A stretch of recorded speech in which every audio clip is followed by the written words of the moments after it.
1737. He who is nameless. Quincy, Massachusetts. You're on the line. How are you, sir?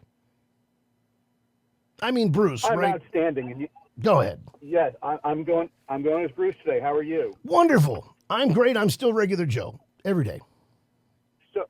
So many topics, so little time. But what do you got for me? I am concerned that Iran could try to do something here in the homeland, sleeper cells, other bad things. Fair enough. But then I rest assured knowing that Thomas Fugate is heading up our counterterrorism efforts. Have you heard about Mr. Fugate? Well, before we talk about Thomas Fugate, I just want to go to your first statement, if I can, just because it's a point at which we agree, right? When it comes to these things. So you said that you're worried about sleeper cells in our country. Explain to me how we have these sleeper cells in the country. How'd they get here? They all came because of Joe Biden. There was no other way. No, I'm just asking, did they come in? Did they enter the country legally or illegally? Most likely illegally. But we were told for the last 4 years that the border was secure. Remember, Alejandro Mayorkas said it was completely secure. We had no concerns. But in the past, 7 days, we've arrested almost 200 illegal Iranian immigrants that are here in the country, some of which, one was a sniper that actually had a weapon. Another still had his military ID. So we can agree that open borders are pretty unsafe for us. Some of them that were Iranian were actually of Kurdish descent and probably hate the Iranian government more than we do. But does that make them legal? I'm curious. Does it make them legal? No. But okay, so we can agree. Well, but when we agree that open borders and illegal immigration make our country unsafe, because if we have a secure border, the likelihood of having Iranian sleeper cells, well, that goes down, doesn't it? Yeah.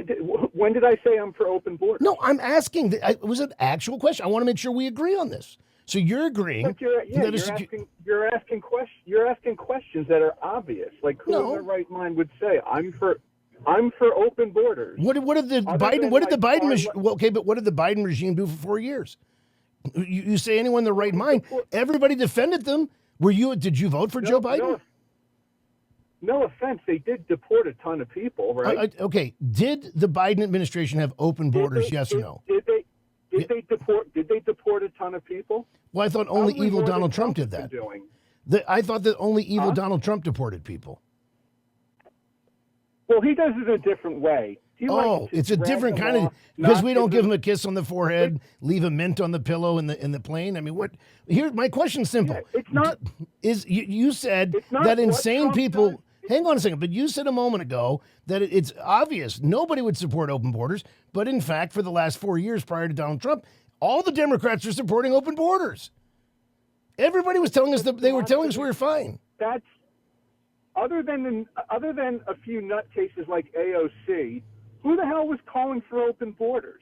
Joe Biden did. Joe Biden said it in his speech. He said, come on in. He said it. He actually openly invited people. Then why did he deport all these people? Well, first of all, they didn't deport us. They cooked those numbers like they did, and it doesn't change the fact that more than 20 million illegals came in. He brought in let's just pretend his numbers are real. He brought in exponentially more into the country than he exported, even if his fake numbers were real. When you do the numbers, he's still up by 20 million plus that he let in versus the handful that he sent home. And you're saying that that's not a bad thing? You're so right, Joe, on everything. Let's talk about Thomas Fugate. What do you want to know about Thomas Fugate? I got like 1 minute. What do you want to talk about Thomas Fugate? The left is obsessed with Thomas Fugate. He's heading up counterterrorism. That's a pretty important role. And he's 22.